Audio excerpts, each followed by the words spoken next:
Le drame de l'enfant doué. C'est un bouquin de Alice Miller. Et j'avais envie en fait de revenir sur ce sujet, puisque c'est vraiment le thème en fait de la source en fait des problématiques des surdoués. Même si Alice Miller dit qu'elle ne parle pas des surdoués, pour moi c'est vraiment la source des surdoués, et je le vois en fait à travers mes coachings à quel point l'enjeu en fait principal, c'est vraiment pour le surdoué d'aller chercher la source en fait de ce qui le bloque, de ce qui l'empêche de vivre pleinement sa vie, et qui crée vraiment au fur et à mesure du temps des situations qui sont juste insupportables, et qui va l'amener à un moment donné de sa vie à dire stop, c'est plus possible comme ça, de continuer comme ça. Alors ça a plusieurs... les symptômes sont divers et variés. Ça peut être de la maltraitance au boulot, un chef qui t'ignore, qui ne te valorise pas. Ça peut être l'agoraphobie, comme je le vois de plus en plus, surtout chez les jeunes.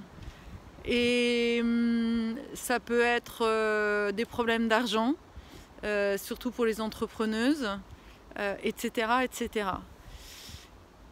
Et donc j'avais envie de t'expliquer en quoi la maltraitance, le drame, en fait, ce trauma, en fait, qui est à l'origine de ces problèmes-là, en quoi, comment se fait le lien. Eh ben, le lien, il se fait par le fait que quand enfant tu vis un traumatisme, t'as pas le choix en fait que de subir.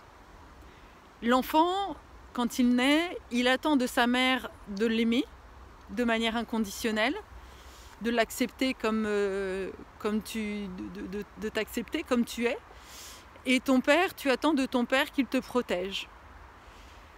Et si c'est pas le cas, alors tu vas construire une croyance que tu n'es pas digne, d'être aimé, ou que tu n'es pas digne d'être protégé. Tu n'existes pas. En gros, il y a une dissociation en fait qui se fait. Alors le mot dissociation, je ne l'utilise pas vraiment comme un terme psychanalyste, tout ça, mais en gros, c'est comme l'enfant, comme si l'enfant restait bloqué justement dans son enfance et n'est plus à même en fait d'évoluer, puisqu'il n'a pas les ressources dont il a besoin pour pouvoir grandir.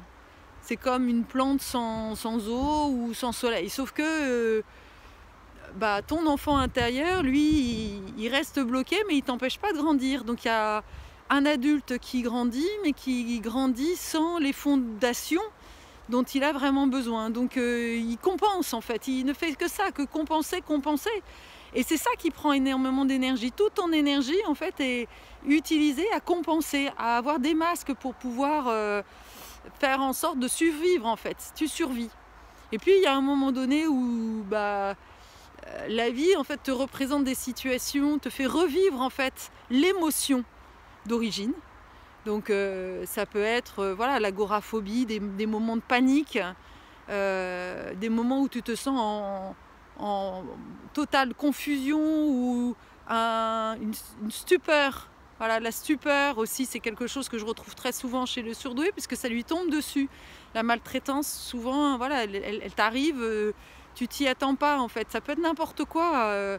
Récemment, j'ai eu un client qui, en faisant le travail, s'est reconnecté à un événement de quand il avait 5 ans.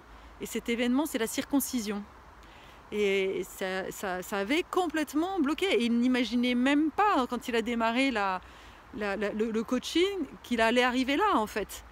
Et quand il s'est reconnecté parce que le corps, en fait, lui, se souvient. Donc moi, mon objectif, mon travail, c'est justement de te reconnecter à ton corps et de retrouver, en fait, le chemin vers cet enfant qui souffre et de le libérer, en fait. Et en libérant en fait l'événement, tu libères l'émotion qui est là, et ça c'est un moment très fort. Voilà, tu libères à la fois la tristesse, la colère, Et après, c'est comme si où tu mettais, voilà, tu redonnes du souffle en fait et de la vie. Et tu permets justement à ton enfant intérieur de grandir.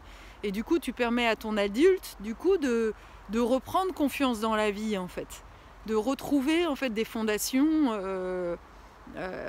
nécessaires en fait pour affronter le monde, prendre ta place.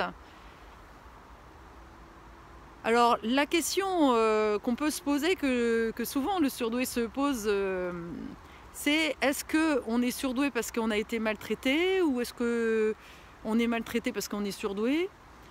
Alors là-dessus, moi j'ai ma vision des choses, qui est une vision assez spirituelle, mais pas que.